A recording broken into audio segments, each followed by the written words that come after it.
Hello, children. Welcome to the second session of your business study online class. Here, the topic for discussion is techniques of scientific management. So, these are the techniques of scientific management which was advocated by F.W. Taylor. Functional foremanship, standardization and simplification of work, method study, differential piece wage system, rate system, then fatigue study, time study, motion study. We are going to discuss each of this technique in brief. The first technique of scientific management is functional foremanship. In our previous class, we have studied the levels of management. In that, we saw that foreman who belongs to the bottommost level of management, and he is very closely connected to employees. So employee is the person from whom we have to get the work done.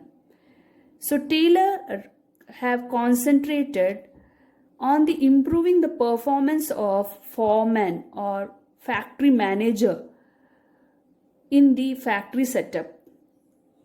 According to him, a foreman should have intelligent education, tact, judgment, special knowledge, honesty, energy, and good health.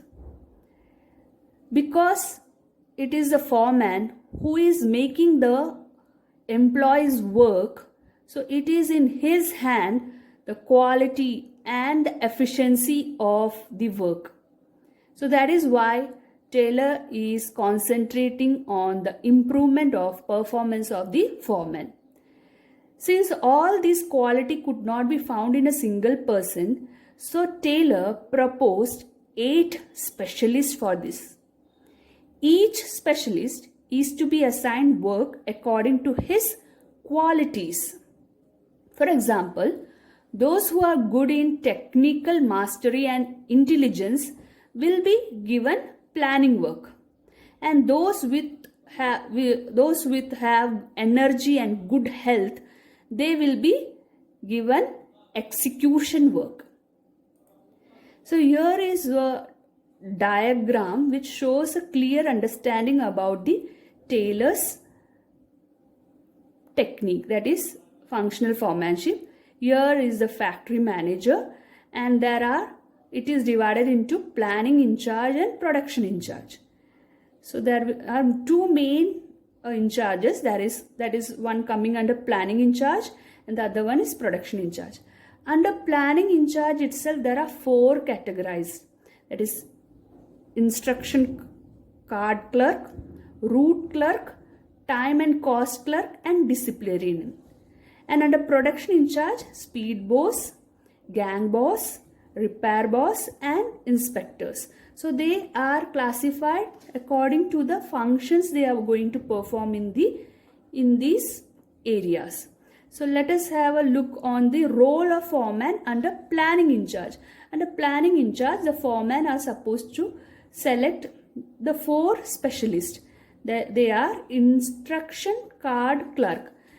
Instruction card clerk are supposed to draft instructions for the workers. Route clerk, they specify the route of production. Time and cost clerk, they prepare the time and cost sheet. And disciplinarian ensures discipline in the working place. The other side, role of foreman under production in charge. There are 4 categories. First one is speed boss. Speed boss is in charge of timely and accurate completion of job. Gang boss keeps the machines and tools ready for operation by the workers. And repair boss ensures that proper working condition of machines and tools. And inspectors, he check the quality of the work. So this is how he have classified the lower level factory manager. The second technique of scientific management is standardization and simplification of work. Is this picture showing you something? See, without standardization, there will be no improvement. You have to bring about standardization. It will bring uniformity in your production. So it is important and is the way to sustain the gain. So your future is sustainable if you are going with the standardization. So that is what this picture is showing.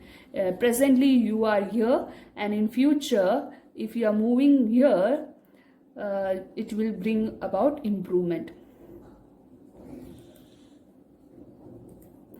Standardization of work refer to the process of setting standard for every business activity. So for each business activity, you are putting a standard.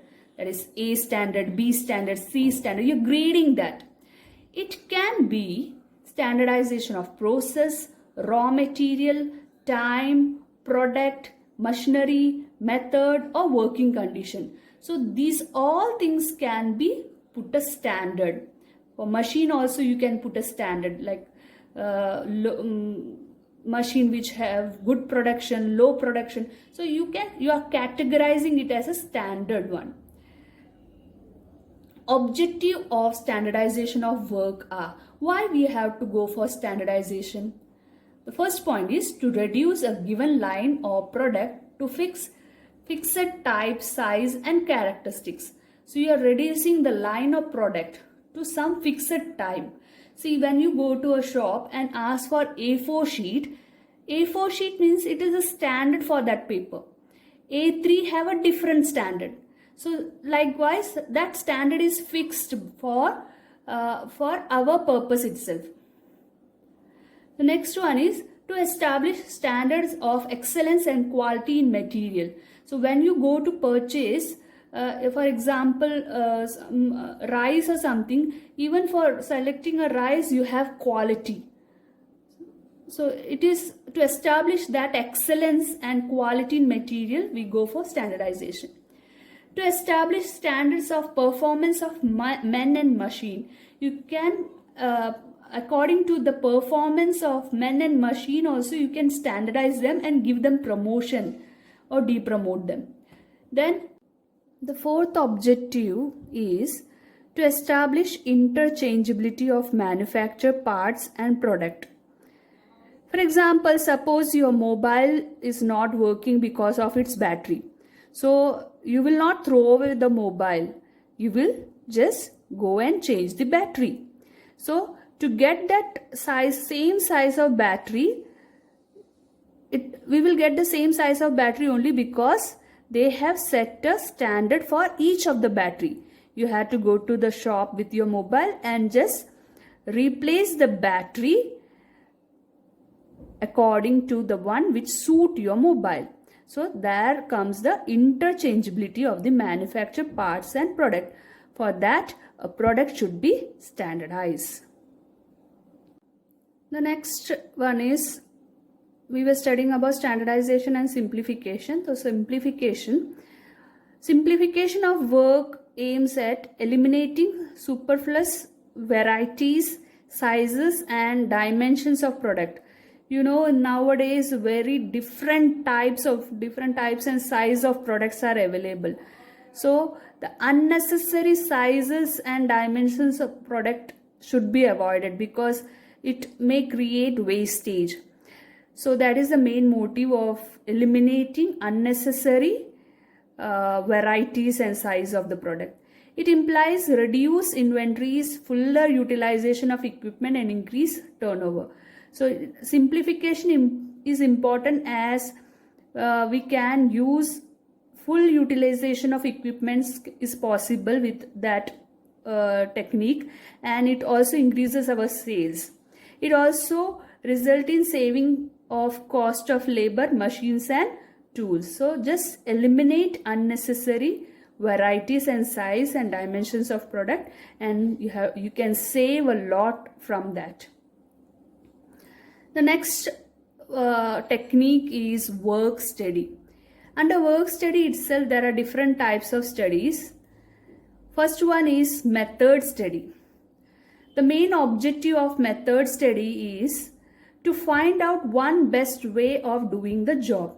Out of the number of different methods, we have to select one best method which will bring efficiency in our work, so as to minimize the cost of production and maximize the quality and satisfaction of the customer. So the one best method selected will definitely minimize the cost of production, maximize your quality and satisfaction of the customer. That is the first work study, that is method study.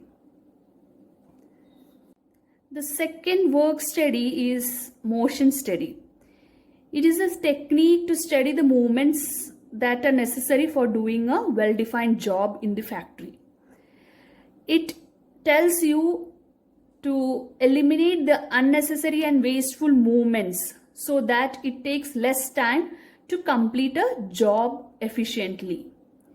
So you may have seen that in the workshop, the people working there, they keep their instruments or their tools just close to their working place.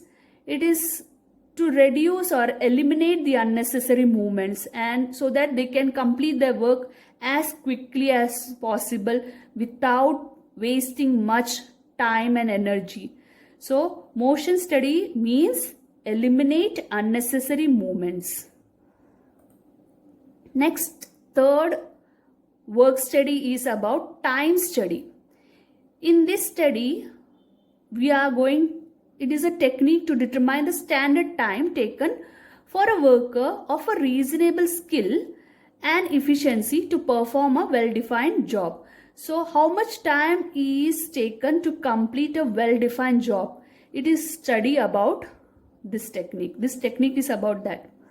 It helps in deciding the number of workers to be employed, frame suitable incentive schemes, and determine the labor cost. So through this study, time study, you can determine how many workers are required for completing a task, what are the incentive scheme to be provided to them, and what is the labor cost to be determined. So for this, we go for a time study.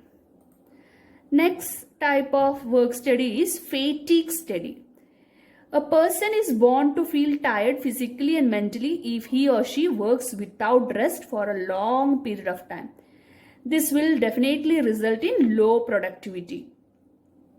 The objective of fatigue study is to determine the amount and frequency of rest intervals in completing a task. So if it is a physical task, then more interval has to be given, and if it is a mental task, we can adjust according to that. So a fatigue study is very important so that the employee can gain back their stamina and come back to their work with full energy, and thereby increase the productivity of the company.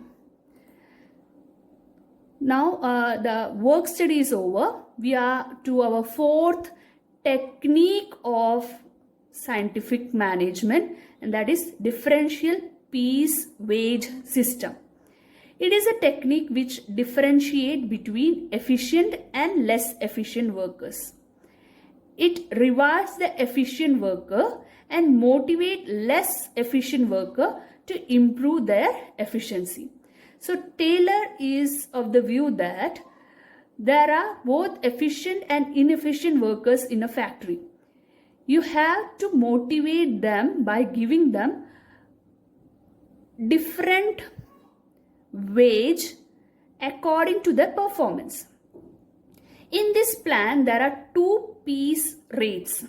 One for those workers who produce the standard output or more, and the other for those workers who produce less than the standard output. Let us go through an example and you will get an idea about this. The difference in the wage is enough for the inefficient worker to be motivated to perform better. Here is one example. Standard output per worker per day. One day, one worker should produce 100 units. That is a standard set by a company. And the wage rate is 4.